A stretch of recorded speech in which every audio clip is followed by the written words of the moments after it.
Ah, romance. The butterflies, the longing gazes, the passionate speeches about love overcoming all obstacles, or in the case of The Kissing Booth 2, a whirlwind of manipulation, insecurity, and emotional chaos disguised as a love story. But hey, who needs healthy communication when you have a dramatic love triangle, right? So, what happens when a film takes real mental health struggles like anxiety and treats them as mere plot devices? And what does it say when toxic behavior is packaged as true love? Well, buckle up, because today we're diving into how not to write toxic relationships, starring The Kissing Booth 2 and its highly questionable take on romance. For those of you who missed this cinematic roller coaster, The Kissing Booth 2 follows Elle as she navigates her long-distance relationship with Noah while developing feelings for a new guy, Marco. Now throw in some jealousy, lack of trust, and a complete disregard for boundaries, and you have yourself a movie that treats toxic behavior like a minor inconvenience instead of, a massive red flag. And then there's Elle's anxiety. The movie briefly acknowledges it, mostly through rushed moments of stress and impulsive decisions. But instead of actually exploring her struggles, the film just uses them to spice up the drama. It's less let's examine how anxiety impacts relationships, and more, let's use Elle's mental state to justify bad decisions. Now let's talk about red flags disguised as romance.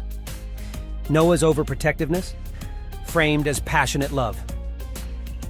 Elle's tendency to self-sabotage, treated as cute rather than deeply concerning.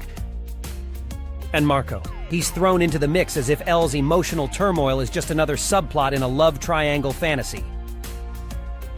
In real life, anxiety isn't just a quirky personality trait that makes love stories more dramatic. It's a serious mental health condition that affects how people interact with others, set boundaries, and make decisions. But here, it's reduced to a convenient excuse for Elle's impulsivity rather than something that actually deserves attention. And the worst part? Movies like this shape how young audiences perceive relationships. Before we continue with the video and my further explanation about how not to write toxic relationships, I want to ask for your help. I'm trying to reach 1,000 subs by the end of the year, so I'd really appreciate it if you would subscribe and help me out. Okay, let's continue. If we keep showing that obsessive jealousy, dishonesty, and a complete lack of emotional support are normal, or worse, romantic, then we set people up to accept those behaviors in their own lives.